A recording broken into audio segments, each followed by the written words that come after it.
Hey everyone, Tristan back with another video, and we have another mic review here. This is called the ProAr C-414, and it is a cheap Chinese knockoff of, I believe, an AKG microphone like a C-214 or similar to also a C-414. And I have it upside down here mounted on my microphone arm, but you can see it here in these pictures where it is a really attractive microphone, and this microphone is under $80, and it kind of comes as a kit. For that price, you not only get the microphone, but you also get this really nice pop filter here, as well as an XLR cable, and this pretty nice shock mount as well. Now the shock mount is plastic, but it is highly effective and does work, and it fits the microphone perfectly. Now the microphone itself is actually metal and has a really great build quality. It's quite heavy at about a pound, and it just feels really sturdy and definitely seems, in terms of build quality, to punch above its price point. Now this microphone is kind of a neutral to bright sounding microphone. So when you compare it to something like the Shure SM7B, the Shure SM7B definitely has a bit of a darker and smoother sound signature, whereas this microphone is more sort of bright and neutral. So it kind of depends on your preference. But this microphone is a condenser microphone versus a dynamic microphone like the Shure SM7B. And this microphone does require phantom power, you know, the 48 volt phantom power. So you're listening to it with no effects or anything in the audio chain. You're just listening to it flat, just adjusted for levels.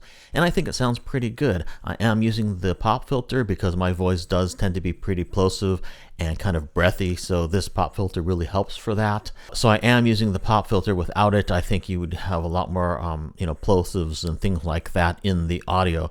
And again, the pop filter is included in the price of this microphone, and it is really a good pop filter. One of the things about a neutral to sort of bright microphone like this, and sort of the Nyman microphones are the same way, and many other vocal microphones are the same way, is they offer a good sort of platform to add additional effects later in post. So a microphone like the Shure SM7B is good right out of the box and has a great sound for vocals right out of the box. You don't actually need to do a lot of post-processing with that microphone. Whereas with this microphone, you probably want to do a little bit of post-processing just to sweeten up your voice a little bit because it is so bright and a bit neutral. But it does provide a good signal to do that with, nice clean signal. The noise floor on this ProAr C14 microphone is also pretty good, although it leaning more towards sort of the bright kind of a sound, it will pick up more echo and room noise.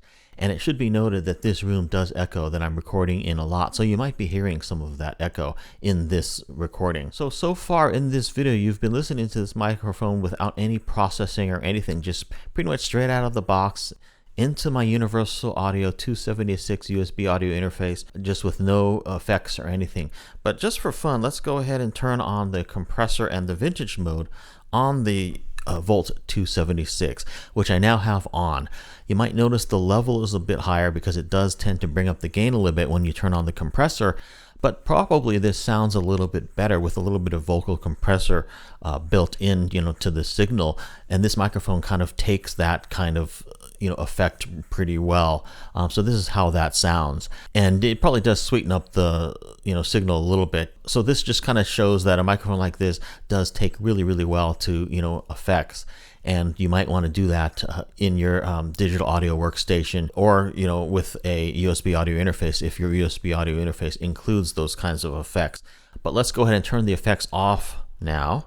And now we're back just to the sound of the microphone itself without any effects in the signal. So all in all, I think this is a great microphone for the price. Again, it's under $80. Sometimes you can even get it for like $70 or maybe even under.